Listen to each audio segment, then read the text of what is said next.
Hello students, welcome to premier institute of science. और कैसे हैं आप लोग? सब बढ़िया। चलिए फिर आज स्टार्ट किया जाए। तो बेटा आपका टॉपिक चल रहा था मैग्नेटिज्म। इस मैग्नेटिज्म में हमने काफ़ी बात कर ली थी। आज हमें पहले छोटी छोटी डेफिनेशन पे बात करनी है। तो जो छोटे छोटे डेफिनेशन वाले टर्म डेवलप होते हैं पहले हम उस पर बात करेंगे, ठीक है। तो देखिए, एक हमें टर्म मिलता है मैग्नेटाइजेशन, ठीक है। तो मैग्नेटाइजेशन क्या होता है? तो मैग्नेटाइजेशन का मतलब हुआ बेटा magnetic dipole moment of given material. Magnetic dipole moment of given material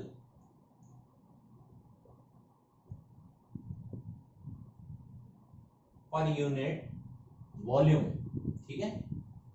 अब मैग्नेटाइजेशन को हम कैपिटल एम से रिप्रेजेंट करते हैं। कंफ्यूज मत होना मैग्नेटिक डाइपोल मोमेंट और मैग्नेटाइजेशन में, क्योंकि इस समय में जो सिंबल ले रहा हूँ वो सारे के सारे एनसीईआरटी के अकॉर्डिंग ले रहा हूँ। एनसीईआरटी में हमें दिखाया जाता है कि मैग्नेटिक डाइपोल मोमेंट है स्मॉल एम, और ये आ गया पर यूनिट वॉल्यूम। अब थोड़ा टेक्निकली समझेंगे। एक्चुअल में क्या था, इन्होंने कहा कि आप किसी भी मटेरियल को मैग्नेट में कन्वर्ट करेंगे तो जब वो मैग्नेट में कन्वर्ट होगा तो क्या बनेगा? उसमें मैग्नेटिक डाइपोल बनेगा। मैग्नेटिक डाइपोल बनेगा। अब उसकी अगर स्ट्रेंथ चेक करनी है कि ये कितना मैग्नेटाइज हुआ तो कैसे पता करेंगे? हम उसके यूनिट वॉल्यूम को कंसीडर करेंगे। अगर यूनिट वॉल्यूम में मैग्नेटिक डाइपोल मोमेंट कैसा है? ग्रेटर, तो मैग्नेटाइजेशन कैसा हुआ? ग्रेटर।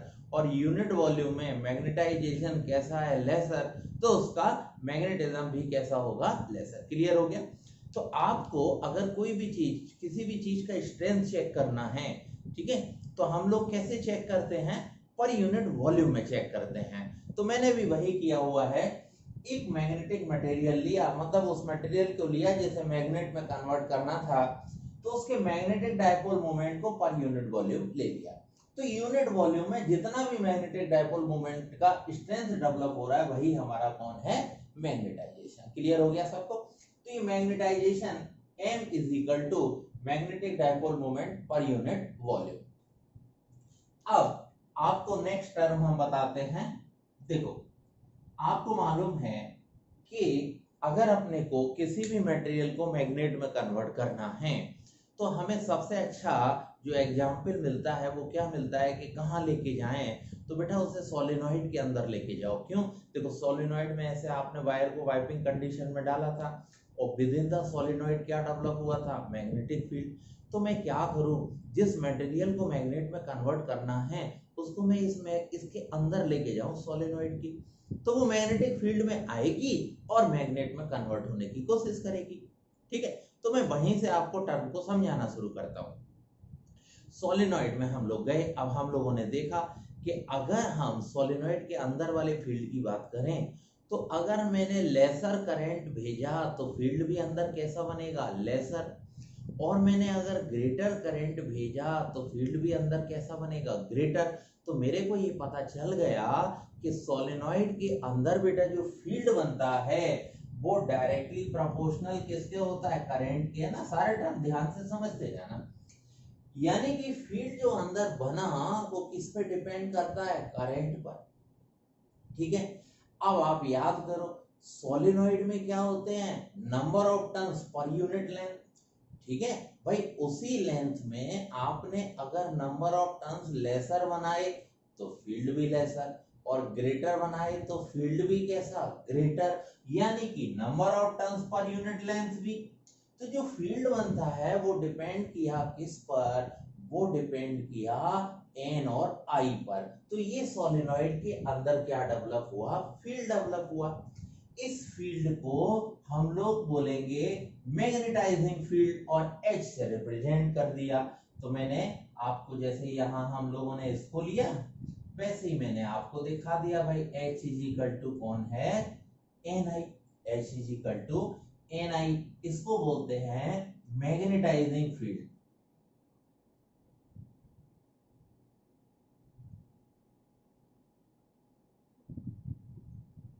Magnetising field. ठीक है, तो मैग्नेटाइजिंग फील्ड का मतलब क्या हुआ, वो फील्ड जो मैग्नेटाइज करने वाला है। ठीक है, तो ये मेरे पास आ गया मैग्नेटाइजिंग फील्ड। ठीक है, अब मैंने मैग्नेटाइजिंग फील्ड SING और कर, तो ये आ गया मेरे पास कौन, मैग्नेटाइजिंग फील्ड। ठीक है, तो अब मैं मैग्नेटाइजिंग फील्ड से आगे आने की कोशिश करता हूं बेटा। अब थोड़ा सा मेरी बात पे आप ध्यान देना, हमने फील्ड डेवलप कर लिया, वो फील्ड मेरा क्या बना बेटा, वो फील्ड बन गया मेरा मैग्नेटाइजिंग फील्ड। ठीक है, अब सोचो, जब मैंने मैग्नेटाइजिंग फील्ड डेवलप कर दिया, वो कहां था, सोलेनॉइड के अंदर। अब सोलेनॉइड में इतना तो बना, लेकिन जब आप सोलेनॉइड के अंदर जाएंगे, है ना, ऐसे सपोज करो ये सोलेनॉइड है, इसमें इतना फील्ड बना H=Ni, लेकिन अब आप इस मटेरियल को कहाँ रखने वाले हैं, अंदर, जिसे मैग्नेट में कन्वर्ट करना है। तो अब क्या होगा, ये जो फ्री स्पेस है, उस फ्री स्पेस की मैग्नेटिक परमेबिलिटी इस मटेरियल में आने वाले फील्ड को क्या करेगी, डिक्रीज। और कितना डिक्रीज करती है, म्यू नॉट टाइम्स डिक्रीज करती है। ठीक है, तो इसके अंदर जो मैग्नेटिक फील्ड मटेरियल में आता है, वो क्या बन के तैयार होगा, वो होगा म्यू नॉट Ni। इसको हम लोग B से रिप्रेजेंट करते हैं। क्योंकि अगर फ्री स्पेस में बात हो रही है, तो हम इसको क्या बोल देंगे, V0। अगर ये फ्री स्पेस में बात ना हो रही होती, किसी मीडियम में हो रही होती, तो मैं इसको म्यू बोल देता और इसको V बोल देता। ठीक है, तो अब मैंने क्या किया, मैंने कहा इसको थोड़ा सा और इंक्रीज करा देते हैं। Ni=H है, तो ये बनेगा μ0 × H। तो ये हमारे पास मैग्नेटाइजिंग फील्ड था, और ये आ गया मेरे पास मैग्नेटिक फील्ड।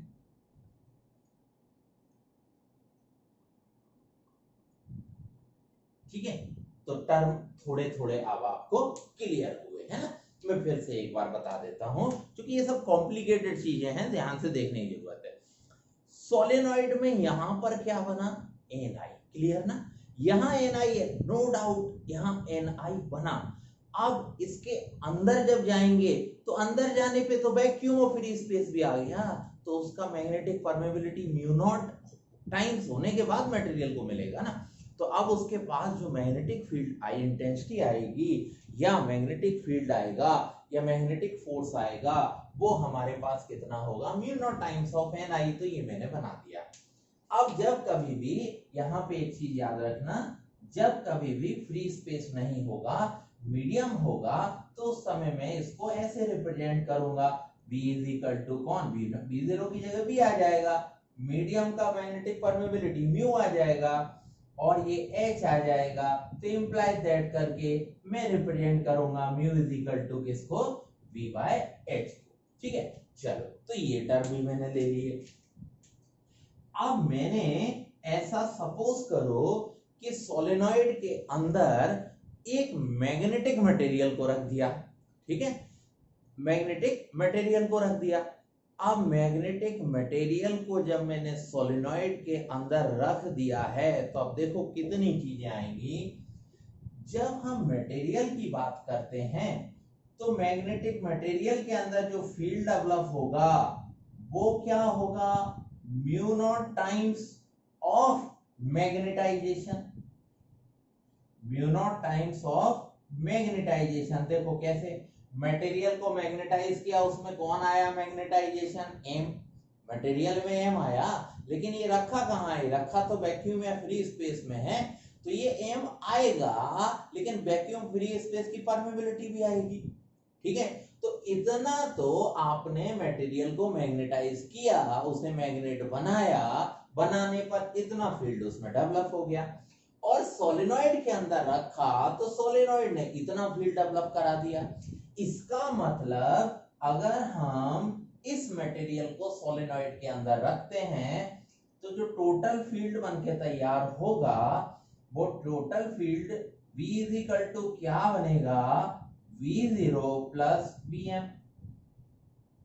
अब मैंने वैल्यू पुट कर दिए V0 प्लस Vm। अब ये बना मेरे पास म्यू0 इंटू एच, और इसको हम क्या बोलने वाले हैं, म्यू0 इंटू एम। तो finally V is equal to मेरे को मिलता है म्यू0 एच प्लस एम। ठीक है, और मैं अगर चाहूं तो मैं ऐसे भी लिख सकता हूं बेटा, H is equal to mu, है ना, H is equal to V by mu minus M. मतलब ये मेरा एक बेटा रिलेशन डेवलप हो गया, किसमें, मैग्नेटिज, है ना, देखो मैग्नेटाइजेशन और मैग्नेटाइजिंग फील्ड में। तो मैग्नेटाइजिंग फील्ड और मैग्नेटाइजेशन, ठीक है, ये मैग्नेटिक फील्ड डेवलप कराने वाला है और ये मैग्नेटिक फील्ड उसमें डेवलप होने वाला है। क्लियर हो गया? तो इतने टर्म मैंने धीमे धीमे डेवलप कर लिए।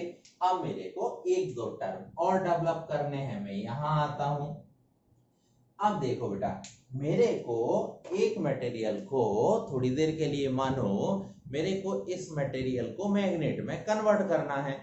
तो मैंने क्या किया, एक मैग्नेट लिया और ऐसे रब करके पास करा दिया, ऐसे रब करके पास करा दिया, ऐसे रब करके पास करा दिया। ठीक है, अब ये कितना मैग्नेटाइज होगा, इसके अंदर कितना मैग्नेटाइजेशन आएगा, ये डिपेंड करता है इस बात पर, समझते जाना, ये डिपेंड करता है इस बात पर कि ये कितनी मैग्नेटिक लाइंस ऑफ फोर्स को गेन कर सकता है। तो जब हम मटेरियल को मैग्नेटाइज होने के लिए रखते हैं तो वो एक्सटर्नल फील्ड की जितनी ज्यादा लाइंस ऑफ फोर्स को गेन कर सकता है उतना ज्यादा मैग्नेटाइज होता है, और जितना कम कर सकता है उतना ही कम मैग्नेटाइज होता है। तो मैग्नेटिक लाइंस ऑफ फोर्स को गेन करने की जो एबिलिटी है उसी को हम क्या बोलते हैं, ससेप्टिबिलिटी। ठीक है, तो ससेप्टिबिलिटी का मतलब मैग्नेटिक लाइंस ऑफ फोर्स को गेन करने की एबिलिटी, इसको बोलते हैं ससेप्टिबिलिटी। तो ससेप्टिबिलिटी जो बन के तैयार होगी, ससेप्टिबिलिटी, इसको चाइस दिखाते हैं, is equal to magnetization divided by कौन, मैग्नेटाइजिंग फील्ड। यानी कि आपने कितना लगाया और मटेरियल पे कितना आया डिवाइडेड बाय लगाया, इसको बोलते हैं बेटा मैग्नेटिक ससेप्टिबिलिटी। ये बना मेरा मैग्नेटिक ससेप्टिबिलिटी, इसको हम लोग साइन देते हैं चाई, साई बोला जाता है CHI। क्लियर हुआ? तो ये बना मेरा कौन, मैग्नेटिक ससेप्टिबिलिटी। अब मैग्नेटिक ससेप्टिबिलिटी के बाद फिर मैंने थोड़ा सा रिलेशन फॉर्म करने की कोशिश की। ठीक है, अब रिलेशन फॉर्म करने की कोशिश के लिए इस फॉर्मूले को हम लोग जरा यहां से यूज करवा देते हैं। ठीक है, मैं इधर आ जाता हूं। मैंने फॉर्मूला उठाया V is equal to mu H plus M। ठीक है, अब यहां से मैंने इंप्लाइज दैट करके मैग्नेटाइजेशन साई इंटू H लिया। तो अब मैं इसको पुट करने वाला हूं, तो ये बनता है म्यू0 H plus psi into H। ठीक है, तो ये मेरे को अब मिलेगा V is equal to mu naught, H को बुला दें तो 1 प्लस साइन। अब मैंने क्या किया, मैंने कहा H is equal to NI है, तो इसको रख दिया मैंने म्यू नॉट NI और 1 प्लस साई, तो ये बन गया 1 प्लस साई। ये इतना मेरा बनके तैयार हो गया। ठीक है, अब mu naught NI bracket 1 plus Sai, ये मैंने रिलेशन एक तरीके से ला दिया। अब थोड़ा सा अपन आगे बात करेंगे। अब मैंने कहा कि एक काम करते हैं, आप ऐसा सपोज करो, ठीक है, ये मेरे पास मैग्नेटिक फील्ड आ गया। अब मैंने ऐसा सपोज किया, मेरी बात ध्यान से सुनते जाना, मैंने ऐसा सपोज किया कि हम किसी मीडियम में गए। अब मीडियम में जाने के बाद ये फॉर्मूला कैसे बिहेव करेगा, देखना, ये मीडियम में जाएगा तो मीडियम का मैग्नेटिक फील्ड बनेगा, ठीक है, मीडियम मैग्नेटिक फील्ड डेवलप कर रहे हैं। तो अब यहाँ मैग्नेटिक परमेबिलिटी किसकी आएगी, मीडियम की। तो कौन आ गया, म्यू आ गया, और फिर कौन आ गया, एन आ गया, और आई आ गया, ठीक है। अब मेरे पास टर्म है किसका, रिलेटिव परमिटिविटी का। तो मैं यहां दिखा देता हूं, relative permittivity mu are is equal to mu by mu zero. जैसे हम लोग पढ़ते थे ना, रिलेटिव परमिटिविटी ऑफ वैक्यूम और फ्री स्पेस इलेक्ट्रोस्टैटिक्स में, तो वहां रिलेटिव परमिटिविटी होती है, यहां आ गया रिलेटिव परमेबिलिटी। अब यहां से मैंने म्यू का वैल्यू उठाया, तो mu is equal to mu r into कौन, म्यू नॉट। तो अब ये बनेगा mu r relative permittivity mu not N I. अब मैंने क्या किया, इसको इक्वेशन फर्स्ट, इसको सेकंड, बेटा कंपैरिजन करा लिया। कंपैरिजन कराने पर मेरे को मिला mu not N I, mu not N I. तो यहां से मिला mu are is equal to 1 plus psi, ठीक है। अब ये मेरे पास कौन आ गया, रिलेशन डेवलप होके आ गया, ठीक है। तो ये छोटे छोटे टर्म थे जिनके बारे में मेरे को बात करनी थी। सबसे पहले मैंने मैग्नेटाइजेशन लिया। मैग्नेटाइजेशन का मतलब magnetic dipole moment per unit volume, strength को बताता है कि कितनी स्ट्रेंथ डेवलप हुई। फिर सोलेनॉइड में मैंने मैग्नेटाइजिंग फील्ड की बात की, है ना। मैग्नेटाइजिंग फील्ड के बाद हमारे पास मैग्नेटिक फील्ड आ गया। फिर मैंने मटेरियल की भी मैग्नेटिक फील्ड आने के बाद मैंने आपको इंडिकेट किया कि जब मीडियम आएगा तो मैं V is equal to mu into H use करूंगा। क्यों, क्योंकि ये परमिटिविटी ऑफ मीडियम आएगी, इस समय वैक्यूम और फ्री स्पेस है। मटेरियल के अंदर जो मैग्नेटिक फील्ड आता है वो Bm is equal to mu naught into M, दोनों को रख दो मटेरियल को अंदर, तो ये बना। अब ये जो रिलेशन मेरे को चाहिए वो लगभग मैंने सारे डेवलप कर दिए, ठीक है। चलो, ये छोटे छोटे रिलेशन थे। अब दूसरे टर्म और बचे हुए हैं, उन पे मैं बात कर लेता हूं।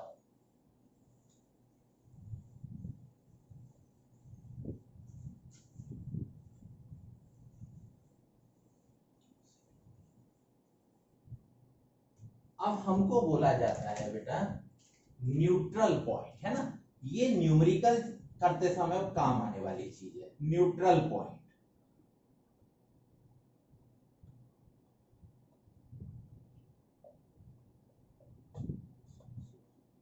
ठीक है, तो जनरली न्यूट्रल पॉइंट का मतलब क्या होता है, जनरली न्यूट्रल पॉइंट का मतलब होता है, समझना मेरी बात को, कि वहां पर मैग्नेटिक फील्ड क्या होगा, जीरो। लेकिन मैग्नेट के केस में ऐसा नहीं है, ठीक है। यहां न्यूट्रल पॉइंट का मतलब है द पॉइंट एट विच, समझते जाना मेरी बात को ध्यान से, डेफिनेशन नोट करेंगे। The point at which the horizontal component of earth magnetic field is equal and opposite to the magnetic field produced by the magnet. तो जनरली न्यूट्रल का मतलब जीरो होता है, कैंसिल कर देते हैं, लेकिन मैग्नेट के केस में ऐसा नहीं है। ये हमसे कहते हैं कि न्यूट्रल पॉइंट का मतलब है ऐसे पॉइंट जहां अर्थ के मैग्नेटिक फील्ड का हॉरिजॉन्टल कंपोनेंट कैंसिल होता है, किससे, magnetic field produced bye magnet से। तो हॉरिजॉन्टल कंपोनेंट कैंसिल हुआ, अभी भी तो वर्टिकल कंपोनेंट बच गया है, तो यहाँ नेट मैग्नेटिक फील्ड जीरो नहीं होता है, ठीक है। ये थियोरेटिकली आपसे बहुत कम पूछा जाएगा, हो सकता है ना भी पूछा जाए, लेकिन बेटा इस पे न्यूमेरिकल है हमारे यहाँ, इसलिए इस पॉइंट को मैं लेके आ रहा हूं। अब ये न्यूट्रल पॉइंट मेरे को फाइंड करने हैं, तो ये हमें से दो कंडीशन में बोलेंगे, दोनों कंडीशन आपको समझनी है। फर्स्ट कंडीशन, फर्स्ट में इन्होंने हमसे बोल दिया N dash N.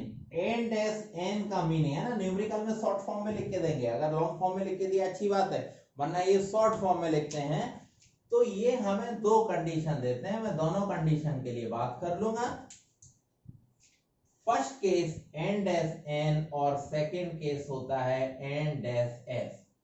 N dash N का मतलब है जब हम जियोग्राफिकल नॉर्थ में मैग्नेट के नॉर्थ को रखेंगे, और ये बनता है जब हम जियोग्राफिकल एन में मैग्नेट के एस को रखेंगे। क्लियर? तो ऐसे हमें मिलेगा, न्यूमेरिकल में ये इंडिकेट रहता है।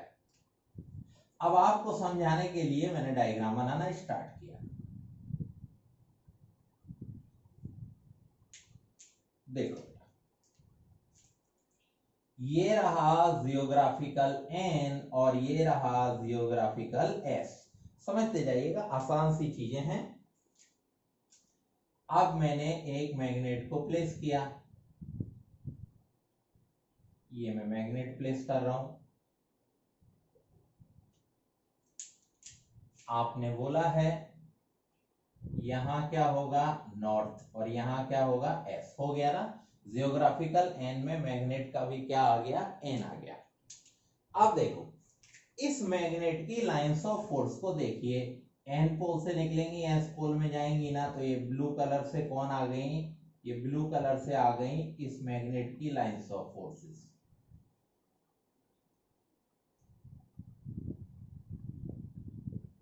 ठीक है, ये मैंने ब्लू कलर से इनकी लाइंस ऑफ फोर्सेस को दिखा दिया, ये ऐसे निकल रही है बेटा।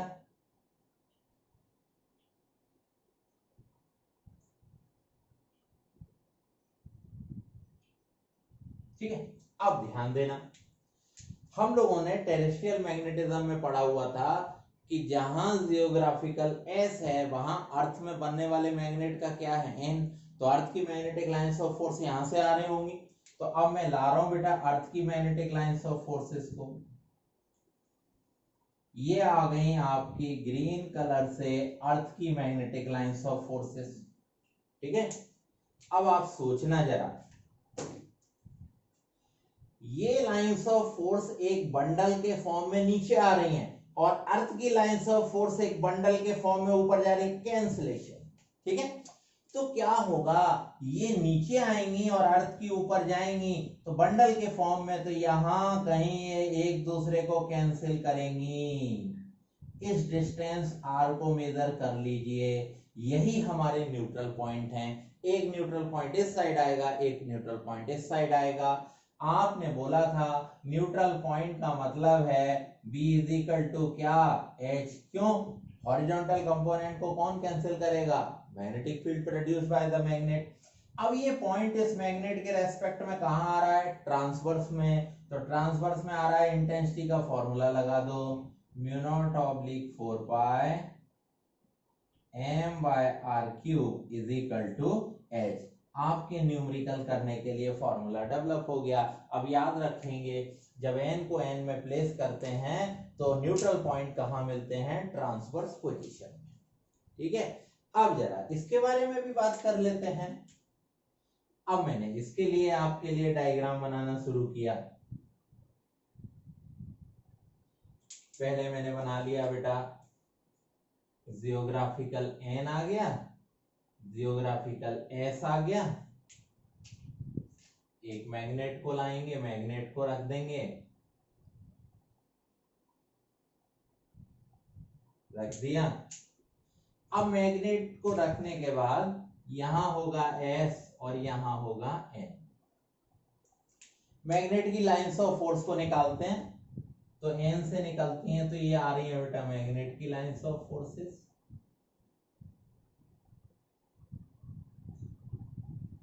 आ गई। ठीक है, देखो ये ऐसे नीचे।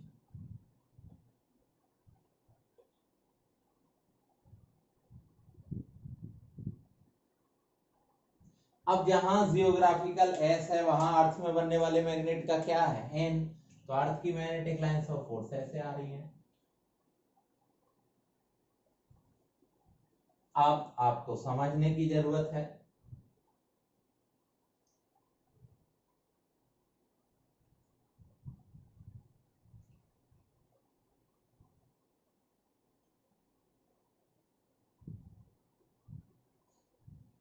देखो ये लाइंस ऑफ फोर्स कहां, नीचे, और अर्थ की कहां, ऊपर, कैंसिल करेंगे ना।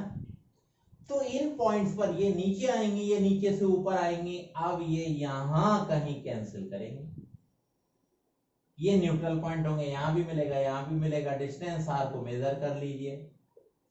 अब ये न्यूट्रल पॉइंट मैग्नेट के रेस्पेक्ट में कहां आ रहा है, एक्सियल पोजीशन में आ रहा है, तो आपने बोल दिया B इज इक्वल टू क्या है, H, एक्सियल का फॉर्मूला लगा दो, mu naught oblique 4 pi twice of m by r cube is equal to कौन, H आ गया। ठीक है, तो न्यूमेरिकल करते समय ये पॉइंट काम आने वाले हैं। तो जब एंड एस एन है, सिमिलर पोल मिले तो एक्स क्या होगा, ट्रांसवर्स, और अपोजिट मिलेंगे तो क्या होगा, एक्सियल। ठीक है, तो ये हमारा न्यूट्रल पॉइंट, छोटे छोटे टर्म डेवलप हुए। ठीक है, अब इसके बाद नेक्स्ट देखते हैं आगे क्या करना।